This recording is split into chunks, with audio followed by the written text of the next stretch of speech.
Welcome back to the YouTube channel, everyone. My name is Saman Habibi and I'm a real estate agent here in the Durham region. And on this channel, we talk to investors about what they're doing with their investment properties. And today we are back at a project that Sarath has been working on. We've done a before video on this, a mid video on this, and now we're at the completion.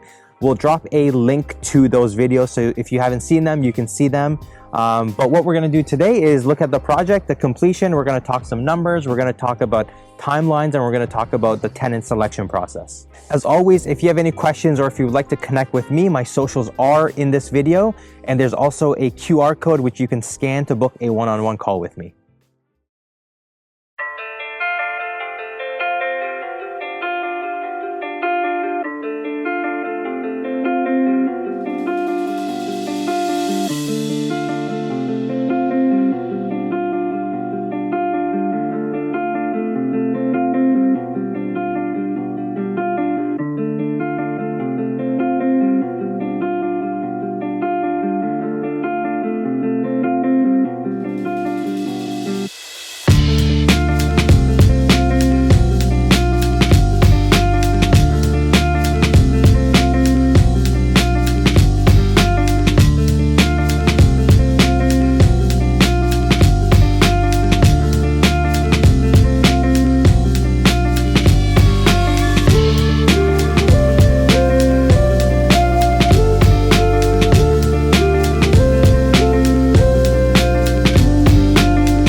All right, Sarath, so why don't we talk about some timelines? How long did the project take from beginning till essentially completion point? So it took almost 4 months, Yeah. give or take. And does that include the permitting process? No, not with the permits. So if I start with the permits, it's almost 6 to 8 months if I can include for the variances, the discussion what I had. Yeah. If the variances is removed, so it's probably around 6 to 7 months, I would say. Okay, that's good. In terms of the renovations, what was what took the longest? Was it materials? Was it the labor? Can you give us a sense of what was the longest process? Sure. Since I went with a single contractor, so he usually took care of all the sourcing of materials and stuff. It's just for the windows and then the walkout staircase. I found another guy, but again, my contractor was the one who was also trying to work with him. Yeah. The staircase and the windows it took a lot of time. It's almost a month from start to complete. Yeah. Then rest of the things, flow through after it. Yeah. So you work with one contractor. I guess if you had to go back, I know that you haven't perhaps worked on another project before, but initially were you talking to different trades and then decided to go with a general contractor, and then if so, why? The more I spoke with different people, then I found out like each one works in a different way. Yeah. And in order to coordinate with them, like you should also have a working relationship before, and also if a plumber worked on something and then if some drywall guy comes in or if an electrician comes in, he might blame on something. Right. And the blame game would be pointing out, and I'll be the one, to fix these. Caught in the middle. Caught in the middle. And I figured it will be too much for me with the work going on with the kid, and I also had some travel plans in between too. Yeah. So I thought it will be too much for me to handle. So I went with the general contractor route. Okay, good to know. So we are in the town of Whitby. Can we talk about the inspection process when the inspectors came in? Was there anything that they perhaps made you redo? Was there anything that they paid more attention to? Yes. With the walkout, so initially the contractor which I hired, like there was a separate contractor, but again my general contractor took care of it. So he didn't see the drawings properly. So the drawings had footings in it. Just before, 2 or 3 days before the actual start of the work, he took the drawing a closer look and found out it had footings. Right. But the trend right now is not to have footings and just have styrofoam. So this way they don't have to call the inspector twice. So if you have footings, you just have to pour concrete. Like you have to call the concrete truck and work with different trades and pour the concrete and call for the inspection. And again, once that inspection is passed, then you have to call the concrete truck again and then pour for the steps and other stuff. Yeah. So this is not the trend, and apparently he didn't take a look at it properly. Yeah. So the permit was with footing. So I see. So essentially, the key takeaway would be to essentially make sure that you have an approved drawing before any of the work, any of the major foundational work gets done. Yeah. Right? Even though it was approved drawing, the contractor didn't look at it properly. Yeah. Even though we had multiple conversations. Yeah. So I think it's, even if the contractor says something, it's better to double check or even triple check at certain times. Yeah. Okay. What about ceiling heights? Like when the inspectors came in here, did they actually take out a measuring tape to measure the ceiling heights under your doors, your ductways, or is it long enough where they kind of said it looks good? Another good thing is, since the general contractor, he took care of all the inspection, I was not even down here. Good. So even I was not sure what happened, but I would assume that they would have took the measurements. But he took care of all the inspection. I was not even down here for once. Okay, that's good to know. Yeah, it's funny. I've done it where sometimes they do actually come and take out a measuring tape, but sometimes when they walk in and they see that it's a good height, they won't even bother, right? Okay, so why don't we talk about some costs? Can you give us a sense of what your budget was like, and did you stay within budget? Did you go over? Were you under? Yeah, so when you have a budget, it's always easy to cross the budget. So I was also hoping for it. Luckily, it was not that offset from my original budget. So I planned from 80 to 100. Yeah. So it went around 100 to 110 or 115, from start to finish, 150 with the appliances and all the other permits. Okay, and that's I guess that is it's higher, but you also did a dugout. You did a walkout. You pretty much redid the whole basement. Yes. Okay. At least if I had the existing staircase and windows were there, I could have saved easily 20 to 22,000. Yeah. So that is the bulk of the cost, and I just also included the appliances cost and all the other stuff too. So that's why it's almost 115 to 120, all in from start to end. Okay, that's pretty good. And I guess that's the HST as well on that's you have to pay the CRA too. Okay, and that's good. I think that's a fair budget, especially considering you have a bigger square footage down here, so your material costs, your inputs are a bit higher. Okay, good stuff. So why don't we take a look around at the property and then look at the lower unit and see what you've done, and we'll go from there. Definitely. All right, so let's walk around. The first thing I notice is this door over here and this closet door. So this is your electrical panel? Yes. So you separated the electrical in the basement? Okay, can you explain the process from beginning and then essentially putting this in? Since it's underground, so they were able to just take the cable from here and then hooked up another meter. And from the meter outside, they had an way all the way in, onto it. And from inside, this is just for the basement stuff. And since there was a panel already here, we removed it completely and then we just moved it up. Okay, so now both units is completely separate and they have two separate meters. No, that's good. So both are separate. So if your tenant is not using or they're out for work during the day and everything's off, then good. Do you know approximately the cost for your electrical? Again, since it was all packaged. Okay, nice. Okay, why don't we walk into your kitchen? So we essentially see that you have the whole shebang, right? You have your fridge, stove, dishwasher, double sink, your hood vent. You have a nice large window, which is very good because that is south facing. So it's also bringing in quite a bit of natural light. I see that you did something different. You essentially took your countertops and you carried it as your backsplash. Exactly. I like that because typically people will do a separate backsplash, but it's very unison and it works well.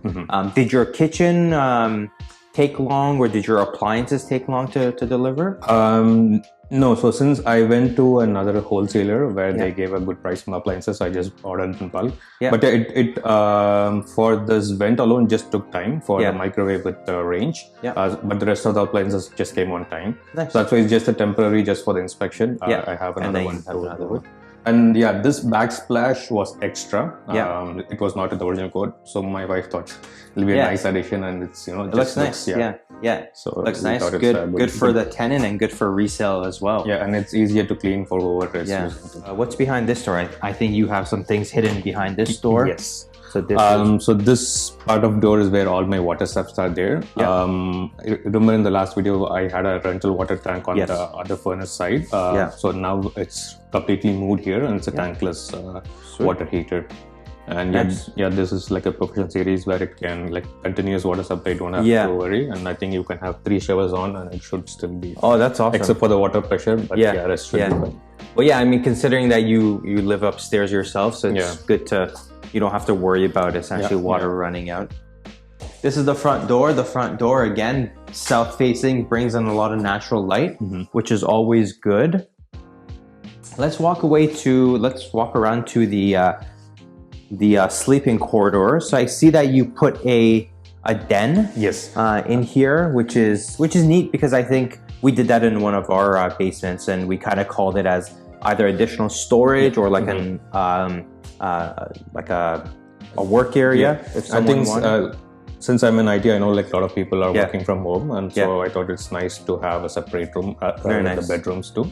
So they they can use for whatever reason. But I thought since the work from home boom was there, so this would be a good addition. Very good idea. And there was a staircase here, if you remember from last time. So we removed the staircase completely. So this way I have an additional room even on the upstairs. Oh, you do? Yeah, I have like a small storage. Oh, good. So you're completely separated, right? Yeah. So right now it's completely separated. So we don't. But the only way is through the main door. So this way the tenant don't have to worry about someone coming in. Anytime. See, you got your smoke detectors, and for the legal basements, they have to be 3-in-1. So smoke, carbon, and strobe, right? And this is connected all the way to the main unit, and even all the bedrooms in this unit, and also all the bedrooms in the upstairs unit. It's all connected now. So did you have to add to your bedrooms, or did your bedrooms? So they have to drill holes and then just pull the wires and then connect everything. Very good, very good. I see that you have quite a bit of storage in here. So there's storage small in storage here. And is that a storage room? This is a wine cellar room. That's a wine cellar. Some storage here too. Awesome. All right, so let's go into the bedrooms. So this bedroom is probably the primary, the biggest bedroom. This is the biggest one. And it's pretty light in here as well. Spacious. You got your closet. This is where the fireplace used to be, right? There was a fireplace. The corner was the fireplace. Good memory. So we took the fireplace completely. So it's like a nice proper bedroom. And I think what's cool to point out to people is that the electricals, I think it's every 6 feet or so, there's an electrical outlet, which means that, wherever you want to set up shop, you'll have the ability to have... it's ready to plug. So I noticed that in your bedrooms, you went with the flush, the one central light and no pot lights. Was there any strategic decision behind that, or is it just cheaper this way? So for the pot lights, the amount of labor and then the fire rating code was a little higher. So I had a set number of pot lights in the contract. I see. But even then I went overboard on some of the ones. But since this room brings in tons of light, so I didn't want to do this way. Good point. And so when there was no drywall for the pot lights, they have to put a cup and then they have to completely fire seal it. And just for one pot light, it's like half an hour work. And then times like I think I have like 20 plus pot lights here. So it was a little labor intensive, and it was over the contract price. So I had to pay extra for a few things. So I thought like this room has enough light. Okay, so you have to pay extra for a few things. So what were some of those items? I know we talked about pot light. So this one, so for the upstairs unit, I got the same cabinet where I had the electrical panel too. Since it was a panel, it was just in the wall, so I covered it. And then for the backsplash, I had to pay a little extra to get the nice same countertop and the other one. I think most those of are the them. main ones. Okay, awesome. All right, so we have one more bedroom, and then we have your bathroom. So the other bedroom is I think this bedroom has your egress window, right? So this one has the egress window. And this is where my deck is, so this one has a little bit low lighting. And also we have this duct running here.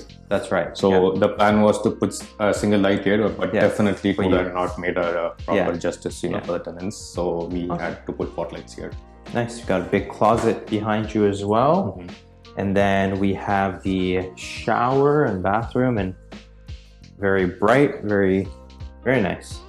It's a full bath. So it's a so you decided to go with a standing shower. Yes. Yeah. So the previous one also was a standing shower, so that served the purpose. So, and this all the features were nice when he showed. So looks very good. Yeah, looks good. Looks good. And I guess that wall is that door is your mechanical room. No, this would be my laundry. Oh, this is a laundry for that. The mechanical room was on the other side. Oh, very nice, very chic. So, so I just went with all LG smart appliances. So got a nice deal since it's a package deal. Very good. Yeah, looks good. Looks good. And the furnace room, it just has your furnace, right? So I changed the furnace. So the earlier one was an older one. So this is like a 96V ring, but they changed to smart air. So then they had to put a smoke detector. So I added some humidifier. That's right. And there is also a fire sprinkler. Some fire sprinklers in there too. And completely fire rated on top and every side. Yeah, looks good. Looks good. Very good. All right, so now that we've seen the basement, it's time to essentially find tenants. So can you talk us through what you've been doing as part of the tenant finding process? Sure. So same, I did post ads on Kijiji, Facebook, Padmapper, Rental.ca, like all the basic sites. But there is a little bit a slowdown in the rental market. Like as you mentioned in your post, like there are many additional rental units coming in, and also with big builders coming with 1 or 2 bedroom like a tower. Apartments, So there is a lot of rental options for the renters. So it is a little bit slow. But I'm finding few tenants here and there and few showings. So I just send a form and then get some basic details. So once we have some common ground, then we arrange for a viewing, and then if we agree, so awesome. I'm just waiting for it. How long has it been on the market for right now? Just like a week for now. A week. Okay, it's still pretty early. I'm also trying to explore the Airbnb option. Right. Like not me doing it personally. So there are big Airbnb operators. Yes. So they are trying to assess the market price for this. And if that price aligns, I might try that option. That's also an option there. So how would that work? Would you just charge them a flat monthly fee and then you let them come and operate and whatever? So, they pay you the flat fee? Yeah, basically these operators, they just have a contract for a year or 2-year contract. And based on this market condition, they have a set like a fee where they can pay my rent, and then on top they can make a profit. So we just sign a yearly lease, and like whether they have Airbnb a guest or not, so we get the yearly price. You still get your pay. And since it's an Airbnb, the condition will be in always maintain top notch, and the admin host will be like maintaining all the cleanings and that's right. Stuff, so that's an option too, but I'm not much inclined, but I'm still exploring that one. That's good. Keep the options open. Exactly. No, that's awesome. All right, guys, thank you for watching another video of us doing a walkthrough of this project. I know we did a beginning, a middle, and now the final project. So if you haven't seen those videos, make sure to check them out on the channel. And Sarath, as always, thank you for agreeing to do this with us. If people have questions for you or want to talk about this whole process, we do have your contact information. We'll drop it in the comment section below. And if you have any questions, feel free to drop it in the comment section. Myself and Sarath can get to those questions.